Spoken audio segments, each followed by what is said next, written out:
Bom dia, amados irmãos, a paz do Senhor seja convosco. Bom, mais uma vez, depois de alguns dias, vamos dar continuidade na nossa leitura no capítulo e no livro de Jeremias. Estamos hoje aqui no capítulo 19 já, cujo o título é A Botija Quebrada. A gente viu aqui no capítulo passado o vaso do oleiro. Hoje veremos aqui o que Deus nos diz para que possamos refletir. Amém? Vamos estar orando para que Deus abençoe esse momento e a nossa vida. Senhor Deus e maravilhoso Pai, santo e soberano é o Senhor. Diante da Tua presença, Pai, estamos aqui para pedir a Ti que abençoe este momento da leitura da Tua palavra. Que o Senhor venha falar conosco, abençoar a nossa vida, o nosso dia. Abençoa a nossa mente, Senhor, com sabedoria, discernimento e entendimento, para que saibamos aquilo que o Senhor quer nos dizer e possamos ser obedientes à Tua palavra. Visita neste momento cada coração, cada lar, Pai. Traz sobre ele bênção e unção sobre cada pessoa que está neste momento a ouvir a Tua palavra. Que o Senhor seja com todos nós e que o Senhor coloque no nosso coração o Teu querer, para que seja feita a Tua vontade, não a nossa. É no nome santo do Senhor Jesus que eu oro e te agradeço, para a honra e glória do Pai, do Filho e do Espírito Santo. Amém. Irmão, vocês me desculpem, eu estou um pouco resfriado. Mas vamos lá, que a obra do Senhor não pode parar. Jeremias, capítulo 19, nos diz assim: Assim disse o Senhor: Vai e compra uma botija de oleiro e leva contigo alguns dos anciãos do povo e alguns dos anciãos dos sacerdotes. E sai ao vale do filho de Hinom, que está à entrada da porta do sol, e apregou ali as palavras que eu te disser. Isso aqui é Deus falando, para Jeremias. E dirás: ouvi a palavra do Senhor, ouve a palavra do Senhor, ó reis de Judá e moradores de Jerusalém. Assim diz o Senhor dos exércitos, o Deus de Israel: eis que trarei um mal sobre este lugar, e quem quer que dele ouvir, retir-lhe-ão os ouvidos. Porquanto me deixaram e alienaram este lugar, e nele queimaram incenso a outros deuses que nunca conheceram, nem eles, nem seus pais, nem os reis de Judá, e encheram este lugar de sangue de inocentes. Porque edificaram os altos de Baal, para queimarem seus filhos no fogo, em holocaustos a Baal. O que nunca lhes ordenei, nem falei, nem me veio ao pensamento. Por isso, eis que dias vêm, diz o Senhor, em que este lugar não se chamará mais Tofete, nem o vale de filho de Hinom, mas o vale da matança.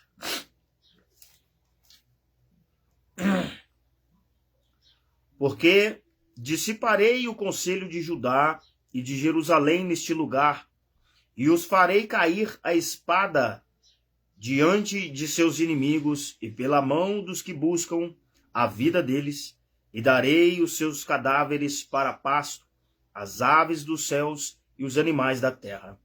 E farei esta cidade objeto de espanto e assobio. Todo aquele que passar por ela se espantará, e assobiará por causa de todas as suas pragas. E lhes farei comer a carne de seus filhos, e a carne de suas filhas, e comerá cada um a carne do seu amigo, no cerco e no aperto, em que os apertarão os seus inimigos, e os que buscam a vida deles. Então quebrarás a botija à vista dos homens que forem contigo. Dir-lhe-ás: assim diz o Senhor dos Exércitos, deste modo quebrarei e a este povo e a esta cidade, como se quebra o vaso do oleiro, e não pode mais refazer-se. E os enterrarão em Tofete, porque não haverá mais lugar para o enterrar. Assim farei a este lugar, diz o Senhor, e aos seus moradores, sim, para pôr a esta cidade como a Tofete. E as casas de Jerusalém e as casas dos reis de Judá serão imundas como o lugar de Tofete, como também todas as casas, sobre cujos traços queimaram incenso a todo o exército dos céus, e ofereceram libações a deuses estranhos. Vindo, pois, Jeremias de Tofete, onde tinha enviado o Senhor a profetizar, se pôs em pé no átrio da casa do Senhor, e disse a todo o povo: assim diz o Senhor dos Exércitos, o Deus de Israel: eis que trarei sobre esta cidade, sobre todas as suas vilas, todo o mal que pronunciei contra ela, porque endureceram as suas cerviz e não ouviram as minhas palavras. Amém?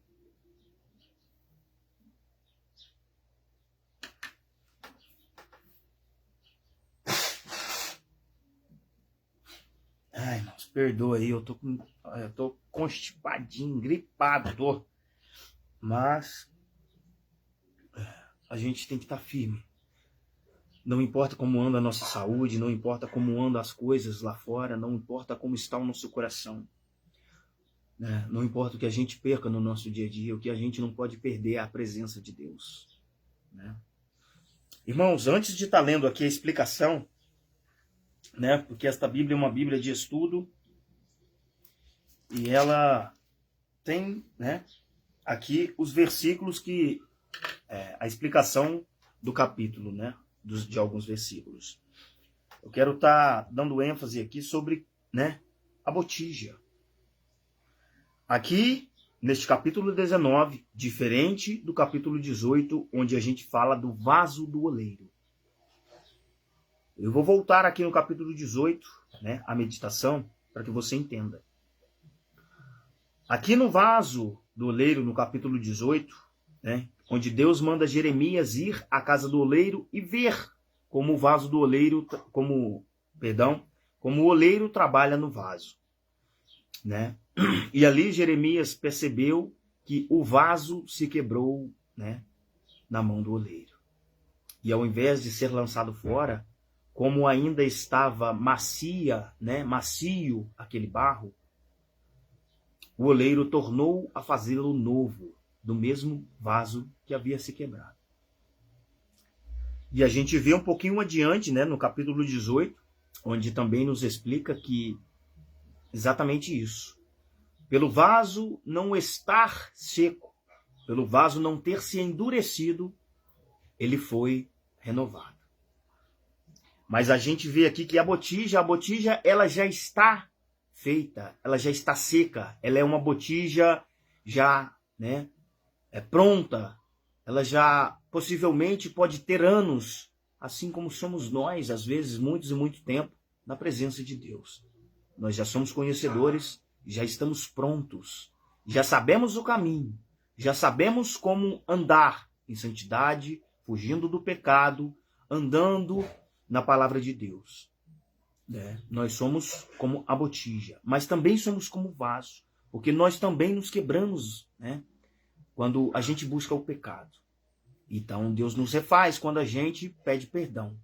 Mas, diferente da botija, quando a botija é quebrada, ela não tem conserto.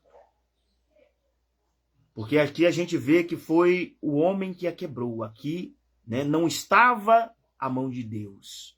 Aqui Deus ordenou que fosse quebrado.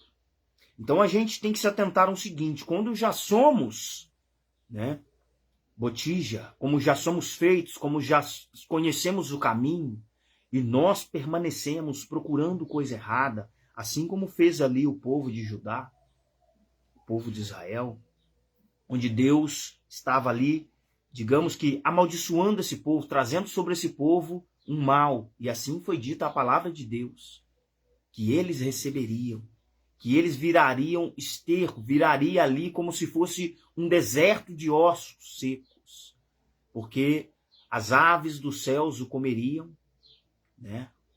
Ali os lobos, os chacais, né? Digamos assim, iriam devorá-los e eles serviriam, né, de exemplo. Por que, né, eles chegaram nesse ponto? A palavra de Deus própria nos diz isso. Porque eles rejeitaram a Deus. Porque eles rejeitaram a palavra do Senhor e permaneceram buscando todos os dias os seus erros. Porque Deus nos chama. Deus, ele nos chama só uma vez. Ele não chama você só para você se entregar a Ele. Ele nos chama todo dia, porque todo dia Deus quer ter intimidade conosco. Todo dia Deus quer nos renovar como vaso. Mas quando você se torna botija e você é quebrado, não tem como voltar atrás. Não tem mais conserto. Aqui, né, Deus nos explicou. Ele falou, como essa botija foi quebrada, eu quebrarei o povo de Israel, o povo de Judá. Deus, ele tem misericórdia. A Bíblia nos diz que a misericórdia de Deus é para sempre. Mas o que a gente tem que se atentar é o seguinte, nem por isso ele a usará. Não é porque ele tem, ele vai usar. Ele é Deus. Ele é soberano sobre todas as coisas. Você acha que Deus não amava o seu povo? Você acha que Deus tirou o povo de Israel, que se tornou depois, né, povo de Judá, né? Houve ali uma separação e tudo mais. Cada povo, né, foi chamado por um nome. E a gente vê que Deus o amava. Lógico que Deus o amava. Deus nos ama. Mas de que adianta a gente receber esse amor, receber a misericórdia de Deus e permanecer errando? Permanecer longe da presença de Deus? Nós somos templos do Espírito Santo. Devemos obedecer. Não somente os 10 mandamentos, mas toda a Bíblia. Se Deus te pede, foge do pecado, fuja. Se Deus te pede, não adulterarás, não adultere. Não fornique, ande no caminho. Se você é templo, fuja da bebedice, fuja das drogas, fuja de qualquer vício, enquanto ainda há tempo. A gente espera pela vinda do Altíssimo, mas a gente não sabe quando pode ser o nosso último dia. A Bíblia nos diz que no céu não entraremos sem santidade. E também diz que não entrará pecado. O que você tem feito para que você esteja lá? Irmãos, a gente tem que se atentar, porque Deus, ele é o mesmo, ele é imutável. O que Deus fazia, ele pode muito bem fazer de novo. A gente pede para Deus, faz de novo, encha-nos de novo. A gente canta coisas maravilhosas para Deus, mas não se atenta que Deus também é fogo consumidor. Se Deus quiser pesar a sua mão, não há quem impeça. A Bíblia nos diz, agindo eu, quem impedirá? Quando Deus diz isso, não é somente nas bênçãos.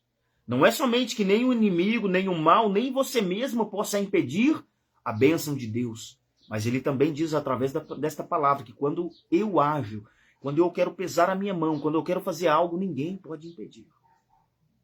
Nem você, nem anjos, nem potestade, nem nada. A gente vê nesse capítulo de Jeremias, os capítulos anteriores, né? Eu não me recordo aqui qual que a gente leu, onde Deus também estava trazendo algo, né, mal sobre o povo de Judá, e ele disse para Jeremias, não adianta interceder por este povo, eu não o ouvirei. Não adianta você orar que eu não ouvirei. Mesmo se tivesse aqui Moisés, mesmo se tivesse Elias, nem eles fariam eu mudar a minha decisão. Olha isso. Você acha que se Deus quiser pesar a mão dele sobre nossa vida, nós, mesmo que se prostrarmos aos pés do Senhor, mesmo que se a gente chorar como nunca choramos antes na presença de Deus, isso vai impedir que ele faça? Não vai. Então é melhor a gente se atentar às coisas boas da nossa vida, obedecendo, O que Deus pede de nós é obediência. Não adianta eu andar errando com Deus. Ele vê todas as coisas. Não adianta eu almejar prosperidade, eu almejar bênção no meu lar, se eu não me entrego totalmente. Se eu ando no vício, se eu ando na pornografia, se eu ando adulterando, se eu ando cobiçando, se eu ando amando mais o mundo do que a Deus. Porque Ele é justo. A palavra de Deus nos diz: buscai em primeiro lugar o reino dos céus e a sua justiça, e as demais coisas lhe serão acrescentadas. A gente vê que aqui o povo de Judá, ele abandonou tudo o que Deus havia ensinado a eles. E eles faziam coisas abomináveis. A gente viu aqui Deus usar Jeremias para falar que o povo de Judá, além dos altos que eles erguiam para Baal, eles faziam holocaustos com seus filhos para um Deus que não existe. E Deus disse: eu nunca lhe pedi isso. Eu nunca sequer pensei tal coisa. A palavra de Deus nos disse isso aqui. Porque o capítulo já começa: assim disse o Senhor. Não é eu que estou falando. Não era Jeremias que estava falando. Era Deus que havia falado. Agora você pensa o ser humano colocar ali a sua criança, um filho que saiu do seu ventre, que possivelmente, com certeza, eles amavam, para ser queimado para um Deus que nada podia fazer por eles. E Deus, que havia os tirado da mão do inimigo, que havia tirado eles de lá, do povo lá da terra de onde eles tiraram. Por 40 anos Deus o serviu no deserto, nada deixou faltar. Por 40 anos, só no deserto. Não faltou água, não faltou alimento. Os exércitos que muitas das vezes vinham sobre este povo, e era muito, muito, muito maior que o povo de Israel. Sabe o que Deus fazia? Enviava anjos para lutar por eles. Sabe o que Deus fazia? A Bíblia nos diz que o próprio Senhor lutou muitas batalhas pelo povo de Israel para levá-los à terra prometida. E sabe o que eles fizeram na terra prometida? Sujaram. Viveram em pecado. Levantaram altares para outros deuses. Viviam em prostituição. Você vê que hoje é diferente? Não é. Não é. Por que não é? Porque nós somos falhos. Porque nós somos pecadores. Mas não é por isso que devemos andar no pecado. Não é porque temos a natureza caída que devemos viver errando. Porque Deus nos mostra o caminho. Ele é o caminho, a verdade e a vida. E ninguém vem ao Pai senão por mim. Assim disse Jesus. Não foi eu que disse. Foi Jesus quem disse. E a gente vê que por muitas vezes também o povo de Israel e o povo de Judá foi entregue nas mãos dos seus inimigos justamente por andarem errado com Deus.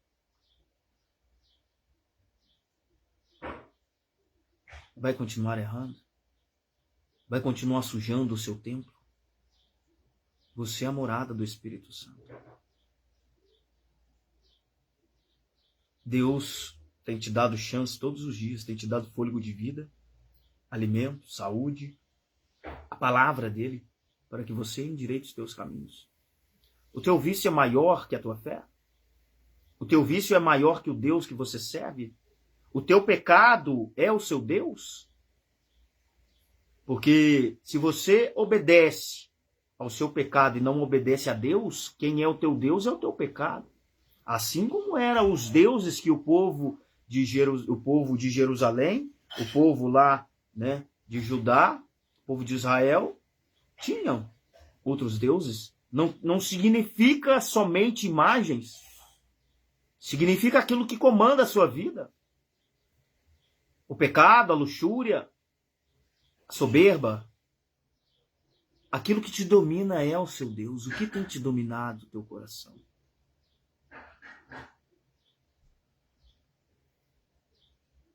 É preciso a gente se atentar. Às vezes a gente não percebe. Mas hoje Deus fala contigo para que você se endireite. Você sabe que está errado. Mas não adianta procrastinar. Não adianta levar adiante um pecado por achar que não, um dia eu venço, e se esse dia não chegar? E se não houver tempo? Irmãos, a gente percebe na Bíblia que Deus nos diz para não olharmos para o nosso passado, que Deus já fez coisas novas. A gente também vê que Deus nos diz para que não ansiamos pelo amanhã, porque ele não nos pertence. Então, para que eu vou tentar uma libertação de algo que está atrapalhando a minha comunhão com Deus, amanhã, se é hoje que me pertence?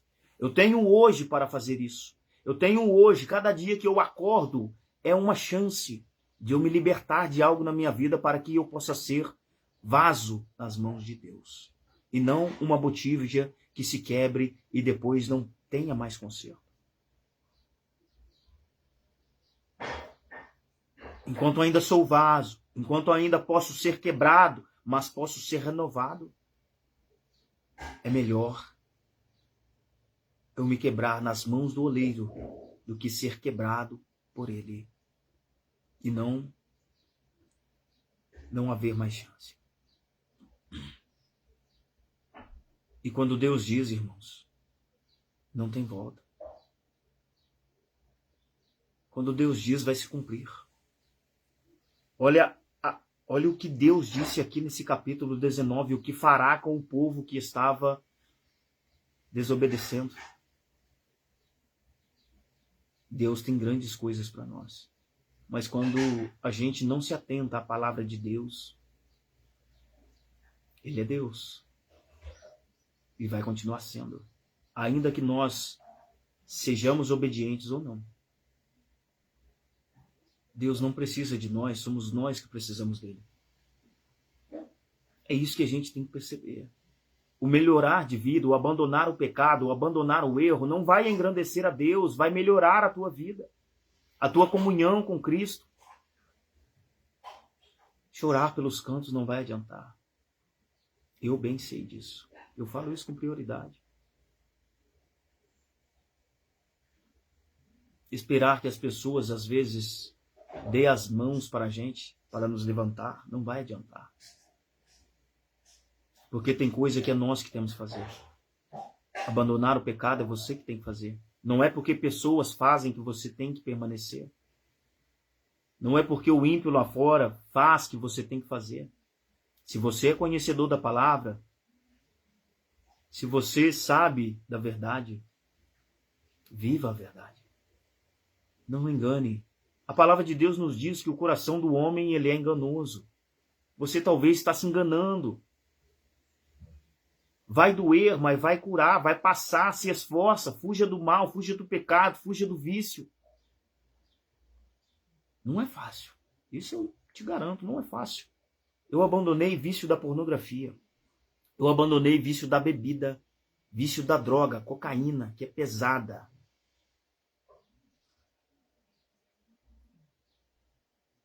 Você acha que foi fácil? Não foi. Mas como eu fiz isso? Meditando na palavra do Senhor. Vivendo o que aqui está.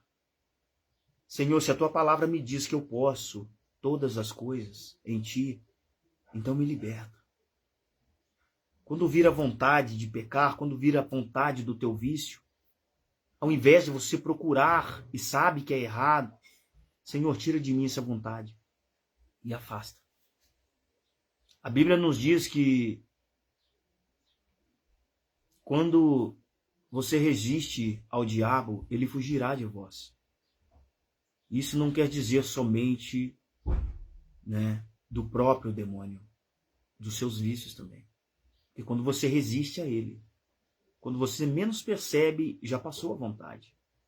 Porque a tua mente vai buscar algo para desviar aquela vontade, para saciar aquela vontade. E aí é a hora e o momento de você fazer o seguinte: procura na palavra. Neste quarto, onde muitas das vezes, muitas noites, eu passava a noite me drogando, tentando suicídio, falando sozinho. Hoje eu prego a palavra de Deus. Hoje eu tenho momentos com Deus em oração, em estudo da palavra. No meu momento mais difícil da depressão, eu me apeguei a Deus, porque todos os outros haviam me abandonado. A não ser a minha mãe, né? Que eu louvo a Deus pela vida dela, e ela está aí na live, né? E eu te amo muito, que Deus seja contigo. Estava comigo. Só que nenhum remédio mais fazia efeito. Mas a minha fé me levou a acreditar que Deus, ele era o mesmo. Se Deus curava quando Jesus caminhava, fazia milagres, eu poderia ser curado.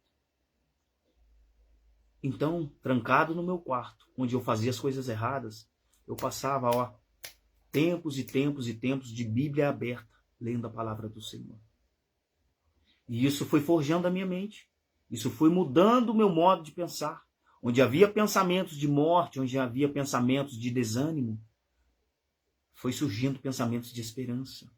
Foi surgindo a vontade de buscar mais a Deus. Foi surgindo a vontade de viver o verdadeiro evangelho. Você acha que chegar até aqui foi fácil? Para mim não foi. Você acha que hoje estar aqui pregando a palavra de Deus aconteceu do dia para a noite? Não aconteceu. Mas eu tive que dar o meu passo. Eu tive que buscar a mudança. Esperar que Deus nos mude não basta. Tem coisas que Deus vai mudar em você, mas tem coisas que é você que tem que mudar para que o evangelho, né, surja efeito na sua vida. É nós que temos que mudar, não o evangelho mudar para agradar a nós. Só que o povo de Judá não pensava mais assim. O povo de Judá, ainda que Deus havia feito aquelas coisas maravilhosas em todo aqueles tempos, em todos aqueles anos que Deus guiava o povo de Israel e o povo de Judá. E olha que eles viram coisas que os nossos olhos não podem nem imaginar. A nossa mente não pode imaginar, né? Porque quando a gente imagina, a gente vê. Por isso eu disse olhos. Mas eles viveram coisas, né? E viram coisas que a gente não vê hoje em dia. Né? Os milagres, a ação de Deus ali. Anjos, carros de fogo, fogo do céu descendo. Mas eu repito, Deus ainda é o mesmo. Mas o que aconteceu? É a nossa fé que esfriou? É o nosso amor que esfriou? Ou a nossa busca que não está à mesma altura do que eles buscavam? Porque eles temiam a Deus. Você tem temido a Deus? Temer a Deus é ter reverência e obediência à palavra do Senhor. Temer a Deus não é sentir medo. Mas eles também sentiam. Moisés sentia. Ele tremia diante da presença do Senhor, porque ele sabia o quão poderoso era Deus para ele. O quão pequeno ele era. O que você sente quando está na casa de Deus? O que você sente quando você está no teu secreto? Talvez até não seja a nossa busca. Talvez seja simplesmente o nosso caminhar com Deus. Estamos sim buscando a Deus, estamos sim servindo a Deus, mas você tem abandonado o que é para abandonar? Para que então você seja cheio como vaso e não quebrado como a botija? Deus, ele é soberano sobre todas as coisas. Deus conhecia cada coração que ali estava. Agora eu te pergunto, poderia ainda ter alguém no meio desse povo que andava certo com Deus para não sofrer o que viria sobre ele?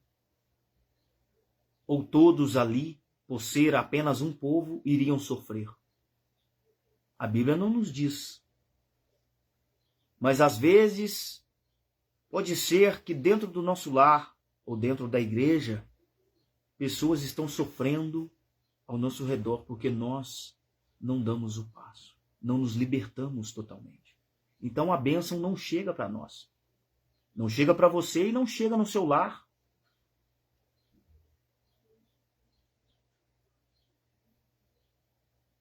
A gente vê uma coisa interessante na história de Jó, que quando ele perdeu tudo e a sua mulher, né, ainda estava de pé. Ela pediu para que Jó amaldiçoasse o seu Deus e morresse. Ela também estava sofrendo. A gente se pergunta, eu mesmo me perguntava, mas por que todos morreram, os 10 filhos de Jó, todos seus animais, seus servos? Só ficaram de pé os que traziam as boas novas, que no caso, né, a notícia do que ele havia perdido, e sua esposa.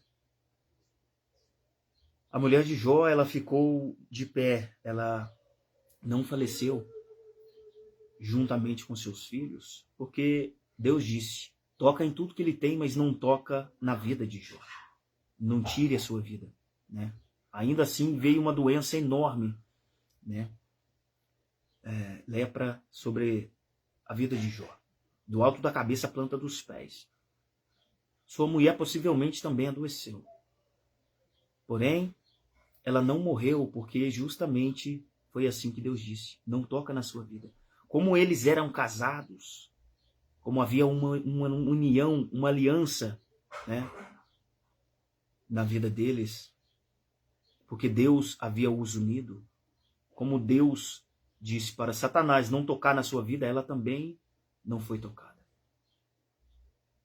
Então a gente entende que quando a gente tem uma aliança, não somente com o cônjuge, mas com Deus, o mal, quando a gente o recebe, ele não vem para matar. Ainda que venha o mal, ele não vem para matar. As pessoas às vezes olham o cristão e acham que ele não vai viver a tribulação.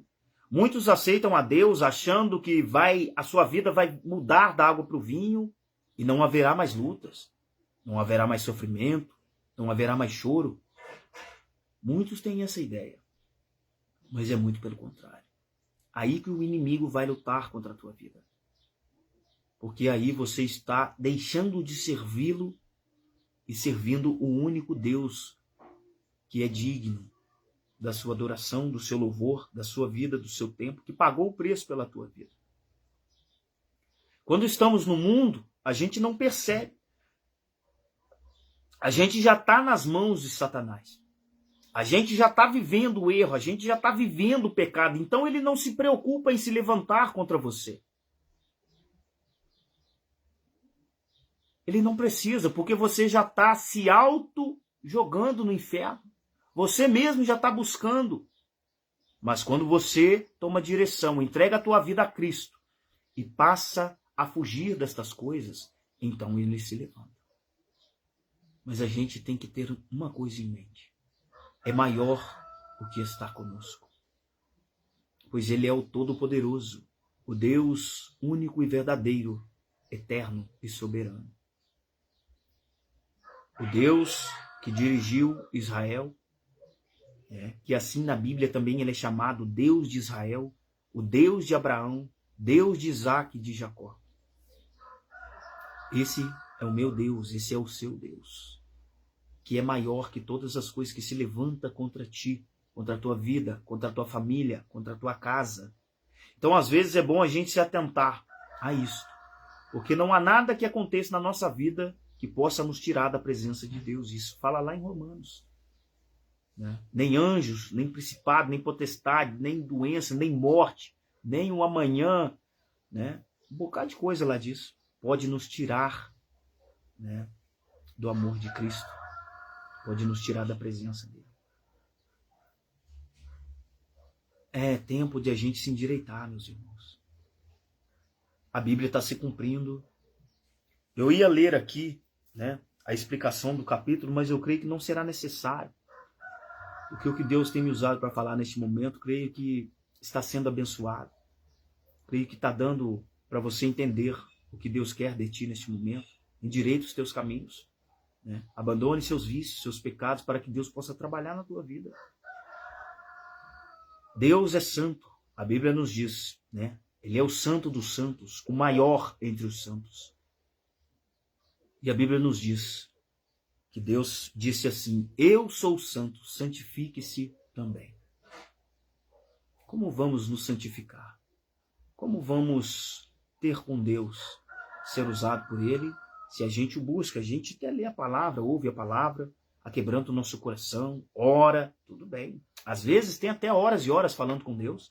Às vezes fala no seu dia todo, né? Momentos com Deus, falando: Senhor, estou aqui, preciso de Ti, tudo mais. Se mostrando reverência a Deus. Mas nos atos, ainda toma uma cervejinha, ainda fuma um cigarro, ainda sai às escondidas, né, para pecar. De que adianta?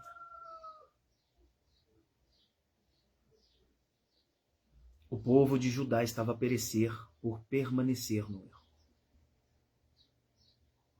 Não permaneça.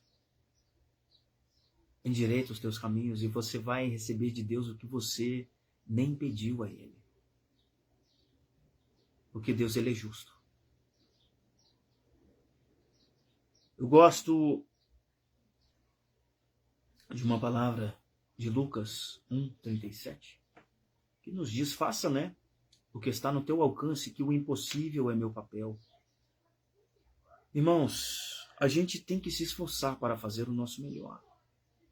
Às vezes a gente diz: eu não consigo abandonar esse vício, eu não consigo abandonar esse pecado. Mas você não se esforçou para isso. Você acha que se esforçou, você está se auto-enganando. Você não chegou no seu limite. Como você sabe que é o seu limite, se quando você sente a vontade, você sacia a sua vontade? Como que você chegou no seu limite? Você só verá o seu limite quando chegar a hora da vontade, a hora de você pecar, você falar: não, agora não. Eu estou firme na presença de Deus. Eu não vou fazer isso. Eu sou templo. Eu sou morada do Espírito Santo. Você vai sentir algo tão bom ao dizer isso, que você vai se fortalecer. E então você não vai esquecer, você não vai buscar o pecado. E consequentemente, meus irmãos, você vai abandonar. Porque essa vontade vai sair de você, porque não é tua. Você não nasceu com essa vontade. Você aprendeu. Da mesma forma que você aprende, você pode deixar. Você não vai desaprender, mas você pode deixar. Né? É isso que Deus quer de nós, obediência. Eu li um versículo na Bíblia esses dias, eu não me recordo qual. Eu vou ver se eu acho. Logo após eu postarei. Né? Eu acho que eu tenho no meu celular aqui. Depois eu vou postar para você ver. Que diz assim: a obediência é uma das maiores formas de adoração ao Senhor. A gente às vezes acha que adorar a Deus é somente estar na igreja lá e cantar lindamente, abrir a nossa boca e louvar a Deus. Quando eu li esse versículo, eu fiquei maravilhado. Sabe por quê? Porque eu senti que eu estava adorando a Deus em todo o tempo. É esse o verdadeiro adorador que Deus busca.